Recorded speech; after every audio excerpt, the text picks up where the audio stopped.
오늘은 21장 들어갈게요. 21장 1절부터 봅시다. 그 후에 예수께서 디베랴 호수에서 또 제자들에게 자기를 나타내셨으니 나타내신 일은 이러하니라. 시몬 베드로와 디두모라는 도마가 갈릴리 가나 사람 나다나엘과 세베대의 아들들과 또 다른 제자 둘이 함께 있더니 시몬 베드로가 나는 물고기 잡으러 가노라 하니 그들이 우리도 함께 가겠다 하고 나가서 배에 올랐으나 그 날 밤에 아무것도 잡지 못하였더니 날이 새어갈 때에 예수께서 바닷가에 서셨으나 제자들이 예수이신 줄 알지 못하는지라. 예수께서 이르시되 얘들아 너희에게 고기가 있느냐 대답하되 없나이다. 이르시되 그물을 배 오른편에 던지라. 그리하면 잡으리라 하시니 이에 던졌더니 물고기가 많아 그물을 들 수 없더라. 예수께서 사랑하시는 그 제자가 베드로에게 이르되 주님이시라 하니 시몬 베드로가 벗고 있다가 주님이라 하는 말을 듣고 겉옷을 들은 후에 바다로 뛰어내리더라. 다른 제자들은 육지에서 거리가 불과 한 50칸쯤 되므로 작은 배를 타고 물고기에 뜬 그물을 끌고 와서 육지에 올라 보니 숯불이 있는데 그 위에 생선이 놓였고 떡도 있더라. 예수께서 이르시되 지금 잡은 생선을 좀 가져오라 하시니 시몬 베드로가 올라가서 그물을 육지에 끌어올리니 가득히 찬 큰 물고기가 153마리라. 이가 참 많으나 그물이 찢어지지 아니하였더라. 여기까지 먼저 볼게요. 예수님이 십자가에 죽고 나서 이제 부활하셨으면 그 다음 어떤 과정 단계는 어떻게 되는 거죠? 십자가에 죽고 부활했다. 그럼 이제 우리 쪽에서 볼 때는 십자가에 죽고 부활했다 그러면은 부활하신 주님이 뭐 하시지? 그러니까 부활하신 주님께서 뭘 하고 계실까? 우리는 생각할 수 있잖아요. 또 많은 이들이 묻는 질문처럼 예수님이 지금 살아있다며? 살아있는 예수님이 지금 뭐 하고 있어? 이렇게 이제 보통 질문들 하잖아요. 예수님이 살아있으면 왜 이 땅에 전쟁이 있고 가난이 있고 기근이 있고 나라마다 이렇게 분열이 심하냐? 이렇게 이런 말들 한단 말이지. 근데 부활하신 예수님은 뭘 하시는가 하면 부활하신 예수님께서는 찾아오시죠, 그죠? 찾아오신다라고 할 때 누구를 찾아오시는 거지? 예수님 찾아오실 때는 제자들을 찾아오시는 거예요, 제자들을. 이게 이제 좀 다른 점이에요. 그러니까 천국이라고 하는 것은 우리가 원한다고 하는 나라가 아니고 부활하신 예수님이 찾아오실 때 그때 천국에 있는 거지. 그러니까 천국이라고 하는 것은 우리가 주어가는 것이다 그런 차원이 아니고 이제 십자가에 죽고 부활하신 예수님이 찾아오실 때 그 찾아오심 속에 이제 천국이 나타나는 거죠. 그런 비유를 하잖아. 원자핵과 어떤 그 전자 사이의 거리라 그럴까? 만약에 큰 운동장에 원자핵이 모래 한 알갱이라면은 그 전자가 돌아다니는 영역 자체는 그 운동장 전체 범위를 보통 예를 들잖아요. 그러니까 원자핵이 움직이면 원자핵 주변으로 이제 새로운 영역이 생겨나는 것처럼 부활하신 예수님이 찾아오시면 그 부활하신 예수님을 중심으로 해서 새로운 천국이 생성이 되는 거란 말이지. 그러니까 천국이 여기 있다, 저기 있다 그런 차원이 아니고 천국의 주인이신 예수님이 찾아오시면 그 예수님께서 오시는 그 현장에 천국이 생성이 되는 거예요. 그런 점에서 부활하신 예수님이 오시지 않으면 천국도 없고 구원도 없는 거지. 그러니까 부활하신 예수님께서 오신다라고 말할 때 그럼 어디로 오시는가? 오늘 이제 말씀 보면은 지금 다들 어디 있어요 지금? 디베랴 호수가. 디베랴 호수라는 말은 이제 갈릴리 호수란 말인데 디베랴라는 말은 다른 나라 말이잖아요. 갈릴리 호수는 또 갈릴리 호수 그들이 쓴 그 말이고. 그러니까 디베랴 호수는 갈릴리 호수인데 갈릴리 호수 갈릴리 바다 거기에 누가 있어요? 제자들이 있지, 제자들이. 근데 여기 뭐라고 되어 있냐면 1절 말씀에 한 번 더 읽어볼까? 1절 말씀. 그 후에 예수께서 디베랴 호수에서도 제자들에게 자기를 나타내셨으니 나타내신 일은 이러하니라. 그러니까 자기를 나타내셨으니까 자기를 나타내시는 일. 예수님이 찾아와서 자기를 나타내실 때 그 현장 가운데에서 천국이 생성되는 거예요. 그러니까 천국은 어떤 고정된 어떤 시공간 속에 딱 자리를 잡고 있다기보다도 예수님께서 나타나시는 그 현장이 천국이 생성되는 현장이라고 하는 거지. 그러니까 어떻게 보면 그렇잖아요. 우리가 뭐 번개가 번쩍 칠 때 우리가 번개를 소유할 수는 없잖아요. 번개가 번쩍 칠 때 우리는 번개 불 속에서 이제 어떤 사물의 위치를 파악하는 것처럼 그 번개라는 것은 우리 쪽에서 번개야 제발 쳐라 한다고 번개가 치진 않거든. 그러니까 주님께서 우리 가운데 오실 때는 우리가 뭐 주님을 좀 와달라 한다고 주님 오시는 게 아니라고. 예수 우리 왕이여 이곳에 오소서 노래한다고 주님 오시는 건 아니란 말이지. 그러니까 주께서 오실 때 나타내실 때 자기를 나타내실 때 계신데 이게 주께서 제 아들에게 자기를 나타내셨으니 자기를 계시하실 때 나타내신 일은 이러하다라고 하는 거죠. 그래서 오늘 예수님께서 그러니까 부활하신 주님이지 부활하신 예수님께서 자기를 나타내시는 어떤 그런 유형 형태 어떻게 예수님이 자기를 나타내시지?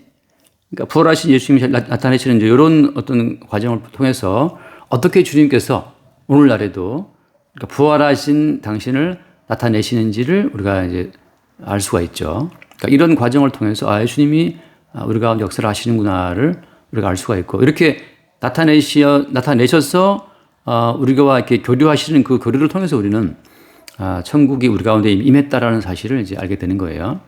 그래서 먼저는 이제 나타내시는 일하다 이렇게 말씀할 때 먼저는 예수님께서 디베라 호숫가 갈릴리 호숫가에 오시겠다고 말씀하신 이제 그 말씀이 먼저 있는 거예요. 잠깐 한번 말씀을 먼저 보면 마태복음을 약간 먼저 볼게요. 마태복음 26장 마태복음 26장 이걸 아마 다음 주까지 한번 더 하게 될 것 같은데 마태복음 26장에 보면은 거기에 이런 얘기가 예수님이 하시거든. 31절 말씀에 31절 32절 그때 예수께서 제자들에게 이르시되 오늘 밤에 너희가 다 나를 버리리라 기록된 바 내가 목자를 치리니 양의 떼가 흩어지리라 하였느니라 그러나 내가 살아난 후에 너희보다 먼저 갈릴리로 가리라. 네. 자, 너희들은 다 나를 이제 버린다, 흩어진다. 그리고 어때요? 내가 살아나는 후에. 그러니까 살아난 후란 말은 이제 예수님이 죽는단 말인데, 오늘 밤에 니들은 다 나를 버릴 것이고, 나는 잡혀가서 죽을 것인데, 내가 죽고 나서 살아난 후에 너희보다 먼저 갈리로 가겠다. 이렇게 말씀하셨잖아요. 그럴 때 이제 베드로가 어떤 반응을 보여? 그 다음 말씀은 33절에. 베드로가 대답하여 이르되 모두 주를 버릴지라도 나는 결코 버리지 않겠나이다. 자, 이게 이제 이런 마인드. 나는 결코 예수를 버리지 않을 겁니다. 예수를 믿을 거야. 예수를 버리지 않을 거야. 예수님을 따라갈 거야. 나는 말씀을 지킬 거야. 나는 뭐 기도할 거야. 순종할 거야. 나는 변화될 거야. 이런 모든 것이 지금 부활하신 예수를 만나지 못한 자들의 고백이에요. 이 말은 이제 할 말이 너무너무 많은 말이지만 아무튼 모든 인간들은 자기의 감각과 인식으로 예수를 붙잡고 싶어 하거든. 그러니까 우리의 인식과 감각으로 우리의 의지로 우리의 뜻으로 붙잡는 예수는 다 사실 이게 가짜 예수예요. 어때? 주님께서는 너희가 다 나를 버릴 것이다. 목자를 치리니 양떼 흩어진다는 말씀처럼 이게 예수를 버릴 수밖에 없는 자기의 어떤 실존을 알지 못하는 사람들은 뭘 믿겠어요? 예수를 버릴 수밖에 없는 자기의 실존을 발견하지 못한 사람. 이 사람들은 뭘 믿지? 자기의 의지를 믿고 자기의 감정을 믿고 자기의 정성을 믿는 거죠. 그러니까 이들은 사실 예수를 믿는 게 아니라 뭘 믿는 거야? 예수를 믿는 것이 아니고 그 예수라고 하는 분을 믿는 자기를 믿는 거지. 그럼 이제 그렇게 믿는 예수는 어때요? 그렇게 믿는 그 예수는 사실 진짜 예수가 아니고 어때? 진짜 예수가 아니고 죽지 않고 살아있는 예수를 믿는 거란 말이죠. 죽음을 통과하지 않고 죽음이라는 과정을 거치지 않고 여전히 우리와 함께 있는 예수 그리스도, 나의 살아있음과 똑같은 살아있음을 갖고 있는 예수를 믿는 거란 말이지. 그들은 엄밀히 말하면 뭘 믿는 거냐 하면 그들이 믿고 있는 그 예수를 말할 때 사실 이제 그 예수라고 하는 분을 상상하고 생각하고 막 사유하고 묵상하고 믿는 자신을 믿는 거죠. 결국은 이제 자기 어떤 사유의 산물이야, 예수라고 하는 사람이. 그러니까 지금 이 베드로 같은 경우도 예수를 오해하고 있잖아요. 그죠? 진짜 예수는 십자가에 죽고 사로에 부활하시는 예수님인데 지금 이 베드로는 어때? 그리 마옵소서. 우리가 왜 예수를 버립니까? 우리가 예수님 지켜줄게, 보호해줄게. 이거 나온단 말이죠. 그러니까 이제 베드로가 갖고 있는 어떤 환상 속의 예수를 붙잡고 있는 거고, 그러니까 엉뚱한 예수를 믿고 있는 거야. 서로 다른 예수를 믿고 있는 거죠. 그 이소라가 부른 노래 중에 바람이 불면, 그 노래 알죠? 바람이 불면. 그 노래 가사, 난 그 노래를 한 번 듣고 나서 이게 가사가 진짜 예술이다 싶은데, 그러니까 말하자면 이제 뭐 실현당한 여자의 심정을 노래한 거잖아요. 그러니까 이제 그게 같은 추억, 같은 기억을 공유했지만, 같은 사건을 경험했지만, 다르게 쓰였잖아요. 다르게 기억됐잖아요. 그 내용이. 그 가사 안 떠오르는. 아무튼 같은 시간과 같은 공간을 보냈는데 각자는 다르게 지금 기억된 거야. 그 내용 자체가. 그런 것처럼 지금 베드로와 예수님은 같은 시간, 같은 공간을 지나왔는데 지금 각자 다른 예수를 붙잡고 살아왔던 거죠. 이 베드로 같은 경우에. 똑같이 부부가 살아도 남편은 아내를 사랑하지만 사실 그 아내라는 그 여자가 사실은 어떤 늘 어떤 그 환상의 여자를 남자는 믿는 거예요. 사랑하는 거예요. 마찬가지지. 여자가 남편을 볼 때 항상 여자가 상상하는 그 남편을 사랑하는 거지 그 남편은 아니라고. 사실 앞에 있는 남편과 아내라는 것은 내 어떤 환상의 대체물이라고, 대체물. 끝없이 우리는 그 남편을 보면서 정말 내가 사랑하고 원하는 다른 남자를 늘 상상하거든. 그러니까 그냥 내 상상의 대체물로 잠깐 존재한 것 뿐이지. 늘 싸우고 하는 것도 마찬가지지만 끝없이 그 남편은 그 남편인데 그 남편을 보고 자꾸만 다른 남편을 상상하다 보니까는 앞에 남편을 조지는 거야. 제발 좀 똑바로 하라고 하시는 건데 이게 하나님이 주신 남편은 이 남편인데 자꾸 우리는 이제 다른 남편을 상상하는 거죠. 그러니까 결국은 다 어떤 우상으로서의 대상을 우리가 상상하면서 살아가는 거지. 그러다 보니까 이제 인생이 늘 괴로운 거고 모든 인간은 선천성 우상 제조기고 우상 숭배자예요. 그러니까 남편도 아내를 바라보지만 사실은 뭐 다른 아내를 상상하거든. 그러니까 지금 베드로 같은 경우 예수님 만날 때 예수님께서는 지금 나는 죽을 거야. 그리고 내가 살아나는 후에 너희보다 먼저 갈릴리로 갈게 이렇게 말씀했지만 베드로 하는 말은 무슨 말입니까? 우리가 주를 절대 버리지 않겠습니다. 결코 버리지 않겠나이다 한단 말이죠. 그러니까 지금 예수님과 저희들과 관계가 지금 아직 어때요? 불완전하게 붙어 있다는 얘기지. 저희들은 지금 다른 예수를 믿고 있는 거예요. 그러니까 우상으로서의 예수를 믿고 있는데 그 우상으로서의 예수가 못 박혀 죽고 무덤에 들어갔다 말이죠. 그래서 내가 믿는 예수는 허상의 예수였고 내 어떤 욕망의 대상으로서 예수였다는 사실이 이제 입증이 됐을 때 그때 그들은 예수 믿기를 이제 포기하고 어디로 가요? 갈릴리로 가는 거죠. 그러니까 결국은 사실 예수님이 죽었지만 동시에 또 어때요? 그 예수를 믿는 나도 함께 죽는 사건으로 빨려 들어가는 자만이 진짜 부활하신 예수를 만나게 되는 거야. 근데 이제 아직까지도 내가 믿었던 예수가 한 번도 나를 배신한 적이 없어. 이 사람은 여전히 어때? 허상으로서 예수를 믿고 있는 거야. 내가 믿었던 예수에 의해서 내가 배신을 당해봐야 돼. 그 말은 무슨 말인가 하면 결국은 내가 지금까지 믿었던 예수는 어떤 예수였어요? 허상의 예수였다는 사실이 확인돼야 되거든. 그러니까 진짜 예수는 우리 가운데 야, 네가 믿고 따라오는 예수는 허상의 예수였잖아. 나는 이런 분이야. 나는 십자가에 죽는다. 네가 온갖 욕망과 소망을 가지고 나를 따라왔지만 난 죽어. 네 욕망 안 들어줄 거야. 난 죽는다 하고 있으면 죽어버리거든. 그러니까 예수 믿으면 이거 주시고 저거 주시고 내가 예수 믿으니까 좀 나 봐주시겠죠. 우리 가정 절대 깨지면 안 됩니다. 우리 애들은 잘 돼야 되고 남편과 나는 이혼하면 안 되고 난 잘 살아야 되고 이렇게 뭐 온갖 소망을 가지고 예수를 부르지만 뭐 이혼도 하고 애도 대학 다 떨어지고 취업 안 하고 3년째 백설 놀고 있고 이런 사건이 벌어진다. 그러면 이제 더 이상 어때? 이런 예수 내가 왜 믿어? 나 예수 안 믿어 하고 이제 박차버리고 나간단 말이죠. 그럴 때 어때? 예수님 죽은 거야. 그렇게 예수가 죽어야만 어때요? 그 이후에 찾아오시는 예수님을 만날 때 그때 이제 진짜 예수를 만나게 되는 거지. 그러니까 허상으로서의 예수, 욕망으로서의 예수, 우상으로서의 예수가 어떻게 죽는 거예요? 십자가에 못 박혀 죽어야 된다고. 우리는 아프실까? 죽지 마세요 주님. 그러면 안 되니까 하지만 네가 믿는 그 예수가 지금 죽지 않는 불사신 예수를 믿고 있으니까 죽지 않는 불사신의 예수를 믿고 있고 네가 요만한 건 다 들어줄 자상한 예수를 믿고 있으니까 나는 죽는다. 끌려가 죽는데 어떤 모습으로? 약한 모습으로. 군병단한테 얻어맞고 터지고 피 흘리는 모습으로 헐떡거리는 그 하나의 연약한 인간의 모습으로 6시간 동안 못 받겠다가 이제 죽잖아요. 그 6시간 못 받겠는 중에 설마 지금쯤 내려오지 않을까? 지금쯤 막 못을 뽑아 내리고 그냥 십자가 부러뜨려 내려가고 지금 막 심판하고 하지 않을까? 라는 기대를 품고 있잖아요. 근데 그런 기적은 나야 안 난다고. 가정에 위기가 있다. 예수님이 이 위기를 풀어주실 거야. 막 가정이 깨질 직전에 있는데 되게 극적으로 막 화해가 이루어져도 됐어요. 그런 기적은 없다고. 그래서 오늘날 또 무수히 많은 크리스찬 가정들이 깨져요. 그러니까 예수 믿으면 우리 가정은 절대 이혼 안 하고 행복하겠다. 그것도 하나의 허상의 예수를 믿고 있는 거예요. 이게 무슨 말인가 하면은, 이건 이제 극단적인 말이죠. 이런 말도 다 싫어하더라고. 근데. 그러니까 사업도 망하고 가정은 깨지고 이혼하고 뭐 그런 걸 너무 두려워할 필요는 없는 건데, 이제 왜냐하면 이제 나름 지키고 싶은 것들이 있잖아요, 사람들은. 그러니까 지키고 싶은 자기 세계를 위해서 예수를 끌고 들어오는 거야. 근데 예수님은 지키고 싶은 너의 그 허상의 세계를 지키려고 있는 분이 아니란 말이죠. 예수님 본인이 십자가에 죽었기 때문에 그 말은 무슨 말이야? 진짜 예수를 믿는 사람이라면 허상의 내 세계도 같이 죽는 거예요. 그래서 오늘까지도 우리 집안이 화목하다. 은혜지. 매일 티격태격 뭐 부부싸움하고 싸우고 있지만 아직까지 가정이 돌아가고 있다. 은혜지. 근데 항상 우리는 벌써 이제 더 큰 욕망을 꿈꾸잖아요. 사실은 지금 월세 못 내서 쫓겨나도 마땅한데 며느리 남편이 그냥 벌어오니까 또 살잖아 또. 그지? 뭐 LH라도 얼마나 좋아. 말도 못할 지금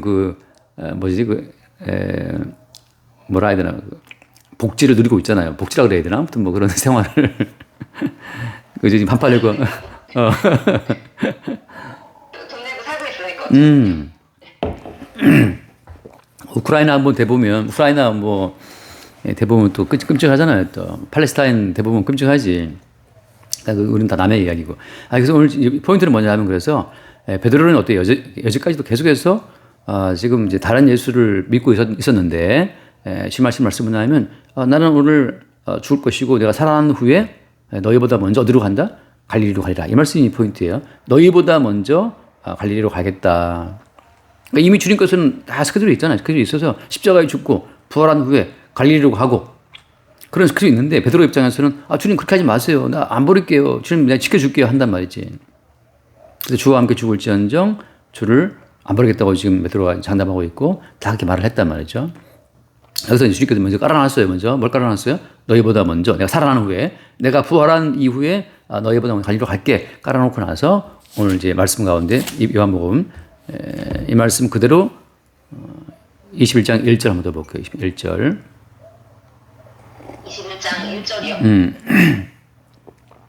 요한복음 들어와서 요한복음 21장 1절이요? 그 후에 예수께서 디베랴 호수에서 또 제자들에게 자기를 나타내셨으니 나타내신 일은 이러하니라. 그러니까 여기서 지금 부활하신 예수님께서 디베랴 호수에 자기를 나타내실 때 나타내셨다는 이 말씀은 어때요? 어디 말씀의 성취인 거야? 아까 마태복음 말씀처럼 내가 너희보다 먼저 갈릴리로 가리라 했던 그 말씀의 성취죠. 그래서 여기서 지금 나타나신 거예요. 이 말씀 한 번 더 하신 적이 있는데 한 번 더 보고 넘어갈게요. 마태복음 28장을 잠깐 보고 넘어갑시다. 마태복음 28장에 한 번 더 예수님께서 이 말씀을 부활하시면 한 번 더 했다고. 그래서 제자들이 이제 여기 와 있는 거예요. 갈릴리 호숫가에. 마태복음 28장 막달라 마리아인가 그 마리아한테 하셨던 말씀이죠. 10절 말씀 28장 자 9절을 내가 먼저 볼게요. 예수께서 그들을 만나 이르실 때 평안하냐 하시거늘 여자들이 나아가 그 발을 붙잡고 경배하니 10절 이에 예수께서 이르실 때 무서워하지 말라 가서 내 형제들에게 갈릴리로 가라 하라 거기서 나를 보리라 하시니라. 갈릴리로 가라. 자, 거기서 나를 볼 것이다. 자, 지금 예수님께서는 부활하신 이후에 제자들을 만나는 그 미팅 플레이스, 그 만남의 장소를 어디로 지금 찍어놓고 있는 거예요? 갈릴리로 지금 찍어놓고 있다고. 이게 이제 중요해요. 부활하신 예수님이 다시 제자들을 만나는 그 장소는 갈릴리라고 하는 거죠. 그럼 갈릴리는 어디야? 갈릴리라고 하는 것은 예수님이 활동했던 이제 주 무대였고 어때요? 갈릴리에서 처음으로 어때? 베드로와 요한과 야고보와 다 만났잖아요. 그죠? 그러니까 예수님과 제자들의 첫 번째 추억, 만남의 추억이었던 장소가 어디야? 갈릴리예요. 예수님과 제자들이 처음 만나서 이제 말씀을 주고받고 제자들이 배와 부친을 그물을 버려두고 예수를 따라왔던 장소, 어떤 믿음 생활의 처음 추억이 얽혀있는 곳이 갈릴리죠. 자, 근데 어때? 부활하신 예수님이 다시 갈릴리로 간다는 그 말씀 무슨 말인가 하면 우리의 과거에 대한 재해석이에요. 우리가 살아왔던 모든 과거에 대한 재해석을 하는 자리로 주님이 우리를 만나러 오신다고 하는 거지. 그러니까 갈릴리는 뭐냐? 갈릴리는 우리가 살아왔던 모든 전체 인생의 어떤 현장인데 어린 시절의 추억이 어떤 배어있던 장소라고 하는 말이지. 그 장소로 주님이 찾아온다고 하는 거죠. 이건 왜 필요한 거예요? 최근에 이제 수요일마다 예배 나오시는 집사님이 한 분 계시는데 그분이 이제 어렸을 때 그 교회 생활에 대한 추억이 아주 아름답게 있더라고. 어릴 때 교회 나가서 그러니까 나도 이제 처음 교회 나갈 때 추억이 있거든. 그 교회 중학교 다닐 때 뭐 교회 갈 때 난 중학교 때 늘 교회 뛰어다녔어. 교회 다닐 때 재밌어갖고 교회가 재밌었어.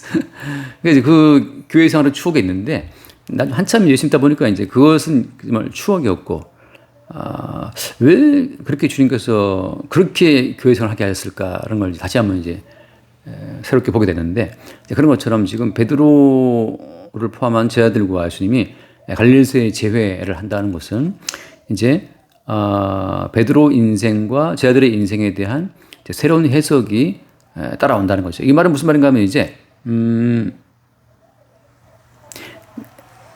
자, 그러니까 인생의 어떤 출처라 할까? 인생의 주체가 베드로였잖아요, 그죠? 바꿔 말하면 인생의 주체가 베드로였기 때문에 베드로로서 인생을 살아왔고 베드로로 인생을 살아오다가 누구 만난 거야? 갈릴리 바닷가에서 예수를 만난 거지. 예수를 만나고 보니 예수가 괜찮아. 예수 따라왔단 말이죠. 그러니까 베드로가 자기 인생의 주체로서 인생을 살아왔고 그 인생 가운데 예수를 만났고 그 예수를 믿어왔고 그러니까 베드로가 주체가 되어서 인생을 살고 예수를 믿고 예수를 추종했다는 그 모든 인생이 있단 말이죠. 자, 그 인생은 어때? 그 인생은 사실 뒤집어 보니까 이 땅에 태어난 것도 예수를 따라왔던 것도 예수를 3번 부인했던 것도 이 모든 것이 다 어때? 주체이신 주님에 의해서 일어났던 사건이라고 하는 것으로 자기에게 새롭게 해석이 되지 않으면 주체로서 예수를 믿는 사람들은 아무도 구원받지 못해요. 그러니까 인생에 대한 새로운 해석이 베드로 가운데 주어지기 위해서는 다시 갈릴리로 가리라. 갈릴리에서 다시 너희들 만날 것이다라고 하는 갈릴리에서부터 다시금 어때? 베드로의 인생은 새롭게 하나하나 재해석이 되면서 그때부터 모태에서 내가 잉태되어서 이 땅에 태어난 것조차도 몽땅 다 그것은 어때? 이미 창세전에 주께서 계획하시고 예비했던 일었던 사실을 보게 되는 거지. 가끔 이제 어떤 분들을 만나면 그런 분 말씀들 하시더라고. 전생. 그래서 전생에 대한 이야기를 하신다고. 그래서 내가 전생에 뭐였는데 내가 지금 이렇게 예수님을 교회 나오고 된다. 뭐 이런 말을 하는 분이 있어요. 이게 막 섞여 있는 거지. 가치관 자체가, 세계관이. 근데 전생이라는 것이 있나? 그래서 내가 이제 볼 땐 그거예요. 전생이라고 하는 것은 사실 없는 건데 성경에서는 뭘 말해요? 그러니까 성경에서 나와 있는 그 어떤 세계를 그런 전생이라고 지금 마귀가 왜곡한 건데 성경에서 말하는 전생은 어떤 거야? 한번 에베소서 말씀 볼게요. 에베소서 1장 말씀. 에베소서 1장. 에베소 1장 이제 4절 말씀 보면은 에베소 1장 4절. 곧 창세전에 그리스도 안에서 우리를 택하사 우리로 사랑 안에서 그 앞에 거룩하고 흠이 없게 하시고 여기 보면 뭐가 나오냐면 무슨 뜻 때문에 오케이. 여기 보면 이제 창세전, 그죠? 창세전에 그리스도 안에서 우리를 택하사 했잖아요. 그러니까 이 창세전이라고 하는 것을 마귀가 인간 세계 가운데서 이제 전생이라고 하는 것으로 주입해 놓은 거예요. 그러니까 창세전은 우리의 존재가 생기기 전이란 말이죠. 근데 어때? 이미 창세전에 없었어? 그래서 우리를 택했다는 말씀처럼 그러니까 창세전에 어때? 이미 우리는 어때요? 존재했던 거예요. 창세전에 이미 우리는 존재했어. 어디 안에서? 그리스도 안에서. 그러니까 창세전에 우리는 존재했는데 어디 안에서? 그리스도 안에서. 자, 다시 말해서 베드로와 제자들의 인생이라고 하는 것은 이제 우리의 인생은 내가 태어나서 내가 갈릴리 바닷가에서 내가 자랐기 때문에 내가 어부가 되었고 고기를 잡았고 잡다가 예수라는 분을 만나갖고 내가 예수를 내가 따라왔고 예수를 믿다 보니 구원받게 싶으니까 예수를 내가 따라와서 구원받을 해를 썼고 그렇게 베드로가 주체가 되어서 살아왔던 인생인 줄 알았는데 어때? 다시 갈릴리로 찾아오신 예수님을 만나고 보니까 어때요? 이미 자기는 창세 전에 그리스도 안에서 주의 택함을 입은 자였고 주의 택함을 입은 자였기 때문에 갈릴리에 태어났고 주의 택함 가운데서 어부가 되었고 택함 가운데서 예수를 만났고 택함 가운데 어때? 예수님을 따라오다가 3번 부인하게 됐고 이 모든 것이 어때? 창세 전에 이미 그리스도 안에서 존재했었던 그 창세 전 자아의 돌출로서 자기 인생을 새롭게 보게 됐다는 거죠. 이게 이제 성도가 자기 인생을 새롭게 해석하게 되는 관점이에요. 어떤 관점으로? 창세 전 그리스도 예수 안에서 존재했다는 관점으로 다시금 인생을 보게 되는 거지. 그게 갈릴리에서의 재회 사건이라고 하는 거예요. 그러니까 지금 주님께서는 갈릴리에서 다시 베드로와 저 만나가지고 뭘 하시는 거냐 하면 베드로와 제자들의 삶 전체를 창세전 그리스도 예수 안이라고 하는 그 존재 이전에 이미 존재했었던 이 말이 무슨 된 말이지? 존재 이전에 이미 존재했었던 그 새로운 자아로서 베드로 저들의 인생을 새롭게 재해석해 주는 과정으로 끌고 가는 거지.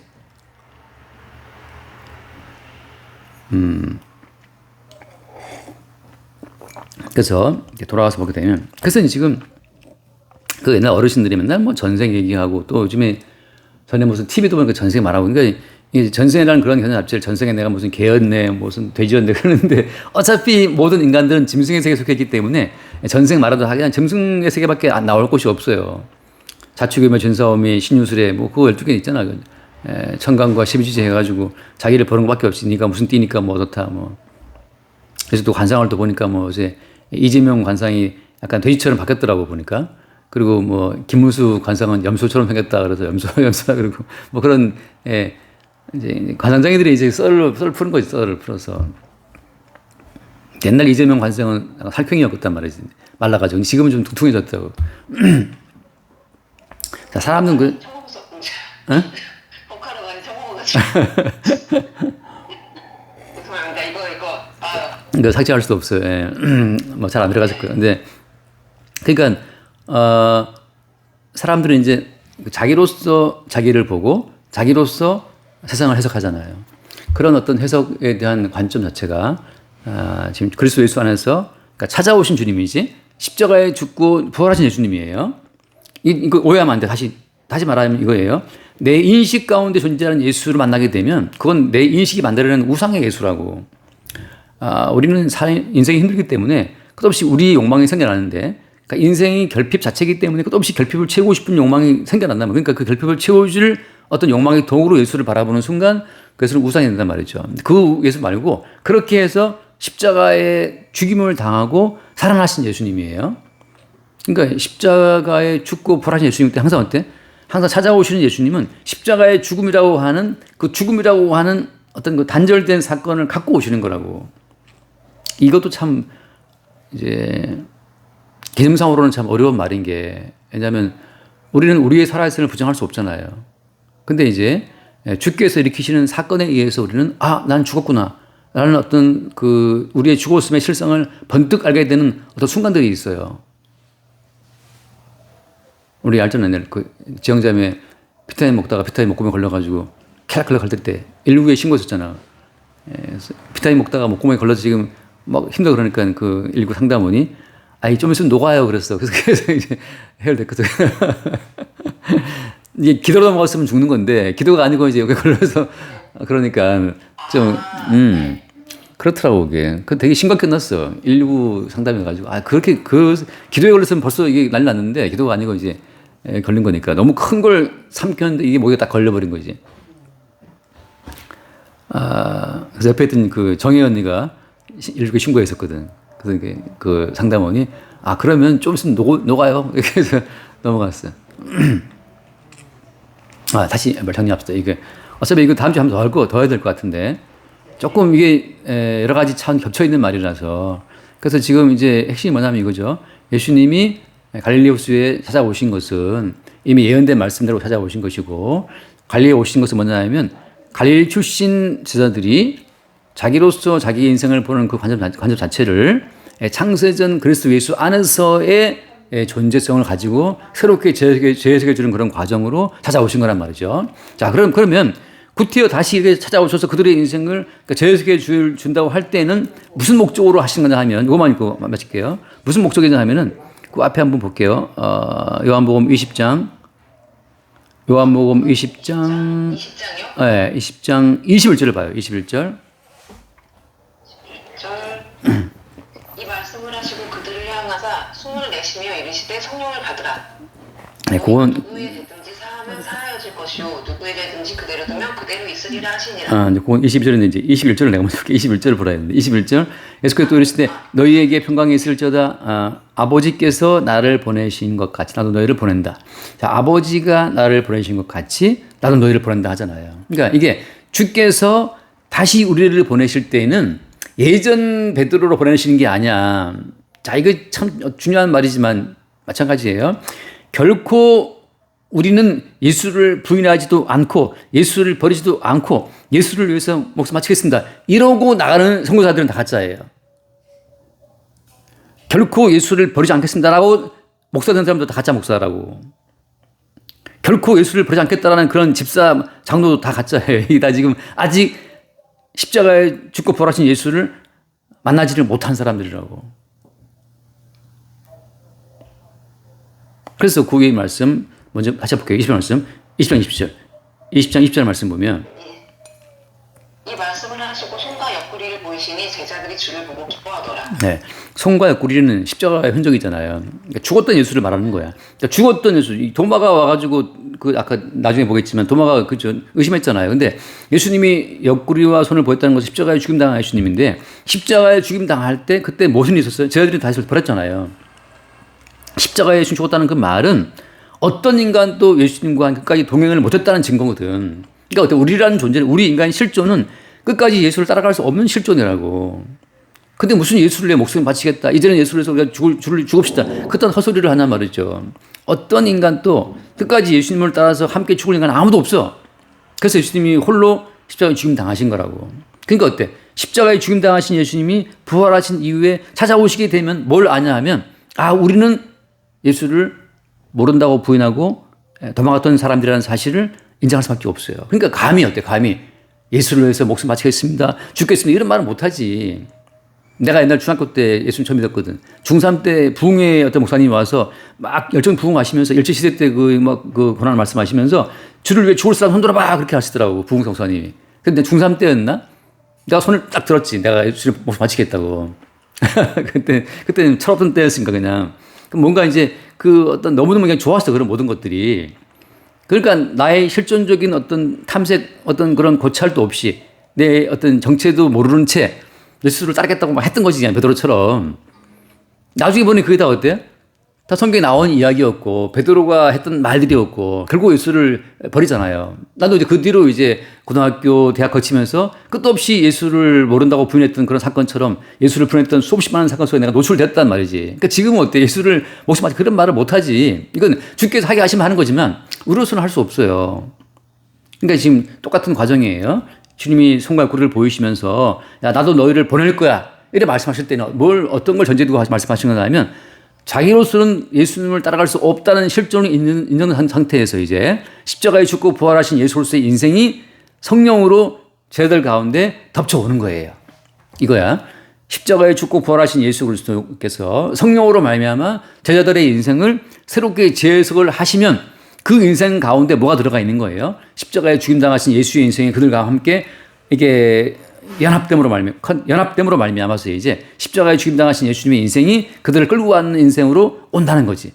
그래서 이거 읽고 마칠게요. 21장, 요한복음 21장, 자, 18절 말씀 보면 18절에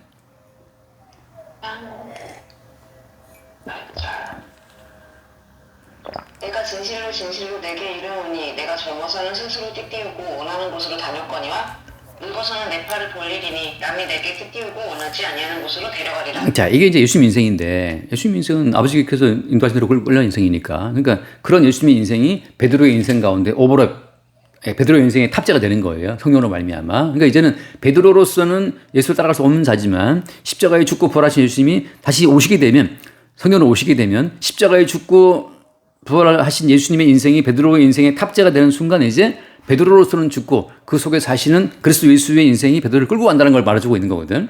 그래서 그 속에 오신 그리스도가 다시금 베드로의 인생을 재해석하시면서 끌고 가는 거예요.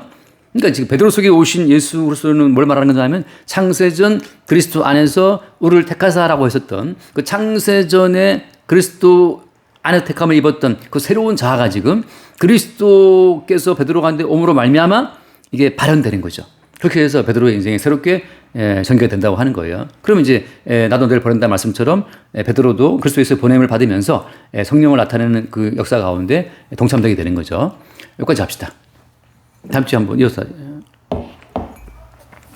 기도합시다. 네. 하나님 아버지 말씀해 주셔서 감사합니다. 저희는 항상 주님을 부정하고 버리는 사건 가운데 들어가게 되는데 주님께서 먼저 저희를 택하시고 저희를 사용하실 줄 믿습니다.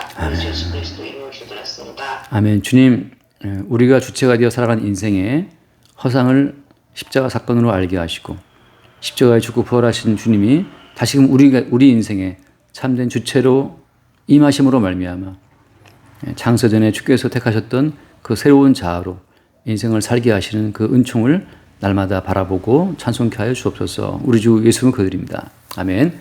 여기까지 하겠습니다.